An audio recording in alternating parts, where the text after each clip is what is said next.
બનાસકાંઠામાં ડીસા અને દાંતીવાડા તાલુકાના ગામડાઓમાં પાણીની સમસ્યાના હલ માટે થરાથી સીધું પાઇપલાઇન નાખવામાં આવ્યું છે। આ પાઇપલાઇનમાં વચ્ચે જોડાણ આપી તેના થકી કેનાલમાં પાણી નાખી ખેડૂતોને સિંચાઈ માટે પાણીમાં આપવામાં આવશે। બનાસકાંઠામાં આવેલા સીપુ જૂથ યોજના અંતર્ગત આવેલી કેનાલ મારફતે ડીસા અને દાંતીવાડાના 25 જેટલા ગામોને સિંચાઈ માટે પાણી આપવામાં આવે છે અને આ પાણી થકી અંદાજિત 16,000 હેક્ટર જેટલા કમાન્ડ એરિયામાં વાવેતર છે।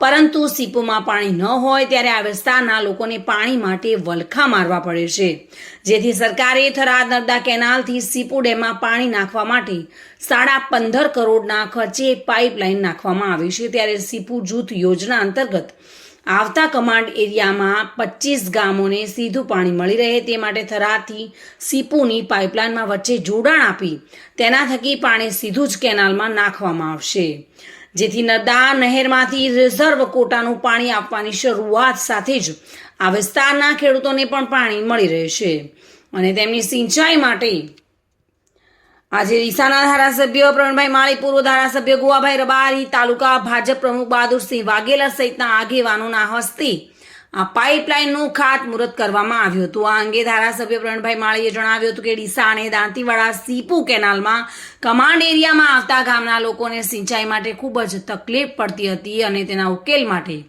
સરકારે શરૂ કરેલી થરાદથી સીપુ પાઇપલાઇનમાં વચ્ચે જોડાણ આપી પાણી સીધું જ કેનાલમાં નાખવામાં આવશે, જેથી ડીસા અને દાંતીવાડાના 25 ગામોને સિંચાઈ માટે અવિરત પાણી મળતું રહેશે। આ સિવાય સરકાર માઇક્રો ઇરિગેશન સિસ્ટમ અંગે પણ સર્વે કરી રહી છે, જેના થકી આવનાર સમયમાં ખેડૂતને તેની જરૂરિયાત મુજબનું પ્રેશરવાળું પાણી મળી રહે અને તે માટેનું પણ આયોજન કરાયું છે।